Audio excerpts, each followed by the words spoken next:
Hello friends, मैं हूं आपका दोस्त and coach doctor Rahul. I am MBBS doctor and doing practice in hospital and doing research on neuroplasticity.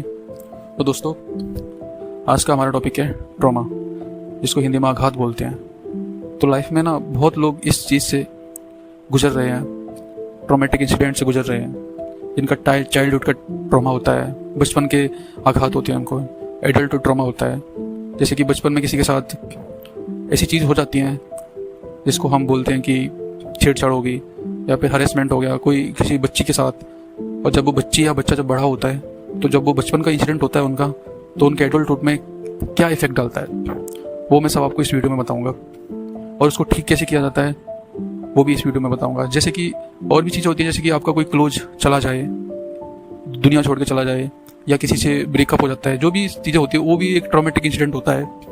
तो कई तरह के ट्रॉमा होते हैं, लेकिन सबका सिम्टम, ट्रीटमेंट सब सेम होता है। तो मैं आपको बताऊंगा सबके बारे में एक एक करके। और दोस्तों, चाइल्डहुड ट्रॉमा सिर्फ एक फिजिकल एब्यूज नहीं होता, और भी चीज़ें होती हैं, जैसे कि पेरेंट के इमोशनली अनअवेलेबल होना और बार बार डांटना, इंसल्ट करना। इससे भी बच्चे की एक जो उसकी मेंटली कंडीशन होती है वो भी इफेक्ट होती है। सेक्सुअली हरेसमेंट या सेपरेट हो जाना, बहुत दूर रहना बच्चों का, इससे भी होता है। तो ये सारे कुछ ट्रॉमा हैं। अब तो दोस्तों, अब मैं आपको एक्सप्लेन करता हूँ कि सबकॉन्शियस माइंड में क्या होता है। जब कोई ट्रॉमा होता है आपको, तो क्या इफेक्ट पड़ता है सबकॉन्शियस माइंड में। हमारा सबकॉन्शियस माइंड इमेज और इमोशन पैटर्न को स्टोर करता है बिना लॉजिक के, ठीक है, बिना लॉजिक के सिर्फ इमेज और जो भी पैटर्न उनको शो करता है, स्टोर करता है। तो अगर एक चाइल्ड बार बार इंसल्ट हुआ है, या फिर किसी का कोई खो गया है, या कोई किसी का क्लोज पर्सन डेथ हो गया, या फिर उसका बचपन में हरेसमेंट हुआ, या फिर कुछ भी मान लो ऐसे जो उसके साथ ट्रॉमेटिक इंसिडेंट हुआ है, तो सबकॉन्शियस ये पैटर्न बना लेता है, मैं कुछ नहीं हूँ, मुझे प्यार नहीं मिल सकता, या फिर अब मेरा कुछ नहीं हो सकता, या फिर उन्हीं चीज़ों को ना बार बार रिपीटेशन कराएगा। ये बिलीफ सिस्टम एडल्टहुड में भी चलता रहता है। मतलब जो आपका बचपन का, चाइल्डहुड का जो बिलीफ सिस्टम था ना, जब आप हरेसमेंट फील किए थे, या आपको सेपरेशन मिला था, आपके मम्मी पापा आपके साथ नहीं रहे थे, या आपको एकदम जेलसी फील हुई थी, दूसरे बच्चों को प्यार मिलता था, आपको नहीं मिलता था, कुछ भी हुआ होता है, तो ये हमारा जो सबकॉन्शियस माइंड, ये सिस्टम जो आपके बचपन में जो बिलीफ बने हैं, उनको एडल्टहुड में भी सेम बिलीफ रखते हैं। चाहे आप सक्सेसफुल हो, डॉक्टर हो, चाहे इंजीनियर, कोई भी हो आप, लेकिन आपके जो बचपन के बिलीफ होते हैं ना, वो चेंज नहीं होते हैं। तो फिर ये रियल लाइफ में क्या इंपैक्ट डालते हैं वो समझिए आप। ट्रॉमा से जिंदगी कैसे बदल जाती है, कैसे इंपैक्ट होती है ट्रॉमा से जिंदगी। ट्रॉमा का जो इफेक्ट होता है सरफेस नहीं, डेली लाइफ में भी होता है, जैसे कि over thinking, trust issue, sexual dysfunction होते हैं रिलेशनशिप में, इंटीमेसी का डर, और सेल्फ वर्थ लो होना, कैरियर डिसीजन में डाउट, और सबसे बढ़कर अपने इमोशन से डिस्कनेक्ट हो जाना। ये सब दिखाई नहीं देता, लेकिन अंदर से इंसान थक जाता है। पर और भी बहुत सी चीज़ें होती हैं, आप खुद फेस कर रहे होंगे। अगर आपको ट्रॉमेटिक इंसिडेंट आप खुद अच्छे से फेस कर पा रहे होंगे, लाइफ में कितनी डिफिकल्टी आ रही होंगी आपको, जब भी आप सोने जाते होंगे, आप मतलब भागते हैं आप उस चीज़ से, ट्रॉमेटिक इंसिडेंट से। बस आप एक किनारा करना चाहते हैं कि कैसे भी करके वो इंसिडेंट मुझे याद ना आए, मैं इससे दूर हो जाऊँ कैसे भी करके। तो दोस्तों, न्यूरोप्लास्टिसिटी इसके बारे में क्या कहती है उसको समझिए। जो आपकी जो न्यूरल पाथवेज बन गए हैं ना इस ट्रॉमा से, जो आपने कोई खोया है, आपका किसी से ब्रेकअप हुआ है, या जो भी ट्रॉमेटिक इंसिडेंट आपके साथ हुआ है, बचपन में हुआ था, तो उससे जो न्यूरल पाथवे बन गए ना, वो क्या कहते हैं, मतलब brain can change it's wiring. मतलब तुम्हारे ब्रेन ट्रॉमा से बना है, लेकिन वो हीलिंग से दोबारा बन सकता है अगर तुम बार बार एक नए हेल्दी थॉट और विजुअलाइजेशन को प्रैक्टिस करो, तो ये नए न्यूरल पाथवेज बना सकता है। मतलब अगर विजुअलाइजेशन करोगे ना अच्छे से, तो आपके जो ओल्ड न्यूरल पाथवे हैं वो न्यू न्यूरल पाथवेज में चेंज हो सकते हैं। वो आपको मैं बताऊंगा, समझाऊंगा कैसे। अभी हम इसके ट्रीटमेंट पर आएंगे अच्छे से, तो मैं आपको अच्छे से एक्सप्लेन करूंगा उस चीज़ को। और मैं चाहता हूं दोस्तों कि आप इसकी देखो, ट्रीटमेंट जरूरी होता है, आप थेरेपिस्ट से सलाह लीजिए। अगर आपको ऐसे कोई सिम्टम आ रहे हैं आपकी लाइफ में, लाइफ इज़ वेरी इंपॉर्टेंट। मैं चाहता हूँ कि सभी हेल्दी लाइफ जिएं, कोई प्रॉब्लम ना आए, लेकिन आपको ऐसे कोई भी सिम्टम आ रहे हैं, कोई भी चीज़ आपको ऐसे परेशान कर रही है, तो आप प्लीज़ थेरेपिस्ट से सलाह लीजिए। आप मेरे को कमेंट बॉक्स में कमेंट कर सकते हैं, मैं आपकी हेल्प कर सकता हूँ। मैं विदाउट मेडिकेशन प्रेफरेंस देता हूँ, क्योंकि दोस्तों मेडिकेशन 100% हर चीज़ को सही नहीं करती है। आपको उसकी न्यूरल पाथवेज भी चेंज करने होते हैं। अगर आपको मेडिकेशन स्टार्ट करनी है, वो किसी थेरेपिस्ट से, साइकोलॉजिस्ट से या साइकेट्रिस्ट से आप सलाह कीजिए। आप मेरे को भी कमेंट बॉक्स में मेरे को बता सकते हैं आपकी प्रॉब्लम, मैं भी जितना होगा मैं हेल्प करूँगा आपकी। तो कुछ थेरेपी मैं आपको बताता हूँ, जो हमारा फाइनल सीन है कि कैसे इसको ठीक कर सकते हैं। जो ऐसी प्रॉब्लम क्रिएट होती है ना, उनको कैसे हम रिवायर कर सकते हैं उस कंडीशन में ब्रेन को। तो मैं आपको समझाता हूँ। सबसे पहले तो मैं आपको दो अच्छी टेक्निक बताऊंगा इसमें। एक तो एक्सपोजर थेरेपी है, एक होती है मेमोरी रिकंसोलिडेशन की।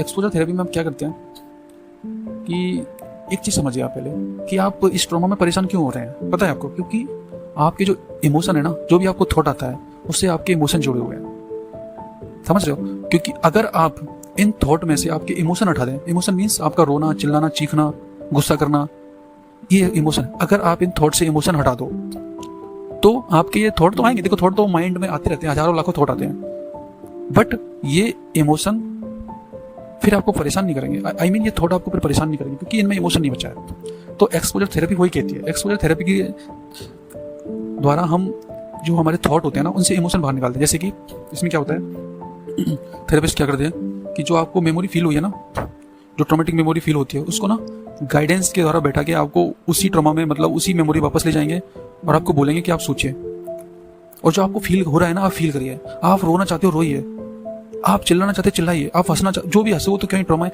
लेकिन आप जो भी गुस्सा, जो भी इमोशन आ रहे हैं उनको बाहर निकालिए। ये आपकी हीलिंग है। जितना आप बाहर निकालोगे ना, उतना आप फील करोगे। तो दोस्तों, मैं आपको रिक्वेस्ट कर रहा हूँ, अगर आप इन चीज़ों से जूझ रहे हो तो प्लीज़ थोड़ा सा समय निकालिए और 20 मिनट दीजिए, बैठिए क्लोज शांति से कहीं, और अपने उस ट्रॉमा को धीरे धीरे सोचिए। लेकिन आपको क्या करना है, जैसे जैसे आप सोचते जाओगे ना, तो आपको बहुत बुरा भी लगेगा, तो आपको डीप ब्रीथिंग भी लेनी है साथ साथ। और जब आपको ज़्यादा दिक्कत हो रही है तो अपनी आंखें खोल लेना और वहाँ से चलो हट जाना, क्योंकि ये चीज़ें ना थेरेपिस्ट के गाइडेंस में की जाती है। अगर आपको अकेले में ये कर रहे हो ना, तो थोड़ा सा दर्दनाक भी हो सकता है, इसलिए बी केयरफुल। अगर ज़्यादा खतरनाक ट्रॉमा है तो थेरेपिस्ट की गाइडेंस लीजिए। अगर छोटा ट्रॉमा है जो थोड़ा सा इम्पैक्ट कर रहा है तो आप खुद भी कर सकते हैं। मैं बता रहा हूँ, शांति से बैठिए और उस ट्रॉमा में जाइए, धीरे धीरे सोचिए और जो भी फील हो रहा है उसको फील करिए, ऑब्जर्व करिए। बस इसको एक्सपोजर थेरेपी बोलते हैं। सिर्फ इसको आपको कुछ नहीं करना है, ऑब्जर्व करना है और आपके जो भी इमोशन बाहर आ रहे हैं ना, उनको निकालना है बस। ट्रस्ट मी दोस्तों, ये थेरेपी आपको बहुत हेल्प करेगी, बहुत ही ज़्यादा हेल्प करेगी। सेकेंड थेरेपी मैं आपको बताता हूँ, मेमोरी रिकंसोलिडेशन की। इसमें क्या होता है कि इसमें जो आपकी मेमोरी है ना, उसको चेंज किया जाता है, क्योंकि सबकॉन्शियस माइंड में जो आपकी मेमोरी बन गई है उसको चेंज करना होता है। जैसे कि आप उस ट्रॉमा में हो, ठीक है, तो उस ट्रॉमा में आप विजुलाइज करिए कि आप उस ट्रॉमा में हैं और आपको ये फील हो रहा है, तो फिर आपको उस टाइम में उस मेमोरी को चेंज करना है कि मैं बहुत पावरफुल हूँ, मुझे कोई इफेक्ट नहीं पड़ता। जैसे कि आप बहुत पावरफुल इंसान हैं और आप एक बहुत मैच्योर इंसान हैं, आप ये खुद को प्यार दे रहे हो वहाँ पे खड़े होकर। जैसे कि चाइल्डहुड ट्रॉमा है, तो चाइल्डहुड ट्रॉमा में जाइए, उस मेमोरी में जाइए, बचपन में जाइए और सोचिए कि आपके साथ जब हरेसमेंट हुआ था, या फिर एडल्ट ट्रॉमा है तो सोचिए कि आपके साथ उस टाइम हरेसमेंट हुआ था, तो आप उस समय खुद को प्यार दे रहे हो, खुद को समझा रहे हो, इट्स ओके, वो मेरा इनकंसेंट से हुआ था और अभी मैं पावरफुल हूँ, अब ऐसा कभी नहीं होगा। इससे क्या होगा, आपका जो बिलीफ सिस्टम है ना, वो चेंज होगा और आपकी इमोशंस वाली मेमोरी चेंज होगी। ये दोस्तों एक दिन से ये इफेक्टिव नहीं होगा, आपको इस पर काम करना होगा। कम से कम 20 दिन लगेंगे दोस्तों। 20 दिन के बाद आपका ट्रॉमा 50% रह जाएगा, इतना मैं गारंटी दे रहा हूँ आपको। मेमोरी रिकंसिलिएशन के बारे में और आप पढ़िए, जानिए। लेकिन ये बहुत, दोनों जो मैंने टेक्निक बताई है बहुत इफेक्टिव टेक्निक है दोस्तों। और थर्ड चीज़ मैं आपको बताता हूँ कि मेडिटेशन करिए, अपनी ब्रीदिंग पर ध्यान दीजिए, ठीक है। जब ये दोनों एक्सपोजर थेरेपी और रिकंसोलिडेशन थेरेपी आप फॉलो करो, जब आपको ज़्यादा दिक्कत हो तो डीप ब्रीदिंग लीजिए। डीप ब्रीदिंग बहुत जरूरी है दोस्तों, आपकी जो पैरासिम्पैथेटिक सिस्टम होता है उसको एक्टिवेट करती है, जिससे आप शांत रहते हो, ये जरूरी है। आप रोजाना ये दोनों थेरेपी के साथ साथ 10 minute meditation plus 10 minute deep breathing कीजिए, फिर देखिए आपको कितना इफेक्टिव होगा। आपके जितने भी स्ट्रेस हार्मोन्स हैं, कोर्टिसोल वगैरह, ये सब डाउन होंगे और आपके हैप्पी हार्मोन, ऑक्सीटोसिन, सेरोटोनिन, ये सब बढ़ेंगे। और खुद को विजुलाइज करिए कि हाँ मैं बहुत पावरफुल हूँ, अच्छा इंसान हूँ। ये सब करके विजुलाइजेशन से बहुत फर्क पड़ता है दोस्तों। और भी चीजें हैं, और आप कुछ भी ये भी कर सकते हो दोस्तों कि खुद के बारे में लिखना भी, जर्नल स्टार्ट कीजिए, खुद के इमोशन को लिखिए।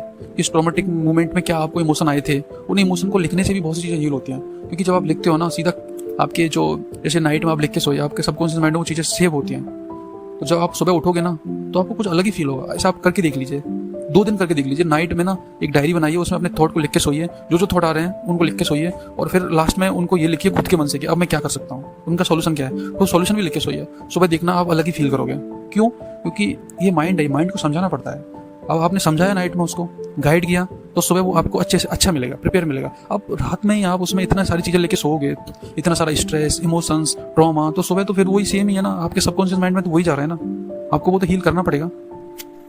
तो दोस्तों देखो, लाइफ स्टाइल चेंज करना बहुत जरूरी है। और जो हमारी साइंस है उसकी टेक्निक 2, आप और भी टेक्निक होती हैं बहुत सारी, साइकियाट्रिस्ट बहुत टेक्निक यूज करते हैं। मैंने आपको 2 बता दी जो आप घर पे ट्राई कर सकते हो इजीली। बाकी टेक्निक, ये भी टेक्निक थोड़ा सा रिस्की हो सकते हैं, इसलिए डीप ब्रीदिंग के साथ या किसी को पास में बैठा लेना तब यूज़ करना अगर ज़्यादा बड़ा ट्रॉमा हो तो। और साथ में लाइफ स्टाइल, सुबह जल्दी उठना, रनिंग, एक्सरसाइज, ये सब जरूरी है दोस्तों। ट्रस्ट में दोस्तों, आप 20 दिन के अंदर आपने सारी टिप्स फॉलो की, आप 20 दिन के अंदर बेटर फील करने लगोगे। मैं डॉक्टर हूँ और मैं जानता हूँ कि ट्रॉमा ब्रेन में रियल चेंज लाता है, लेकिन मुझे ये भी पता है ब्रेन को हम दोबारा ट्रेन कर सकते हैं। तुम्हारा पेन तुम्हारा एंड नहीं है, तुम्हारा ब्रेन तुम्हारे लिए काम करेगा जब तुम्हें उसे हीलिंग अच्छे से सिखाओगे, जब तुम उससे हीलिंग का रीजन दोगे तो तुम्हारा ब्रेन अच्छे से काम करेगा। ये ब्रेन को समझाना पड़ता है। अगर आपको मेरी वीडियो अच्छी लगी तो दोस्तों प्लीज़ लाइक करो एंड सब्सक्राइब करो माई चैनल। मैं चाहता हूँ कि मैं लोगों की हेल्प करूँ, बस मेरा यही उद्देश्य है। थैंक यू सो मच दोस्तों।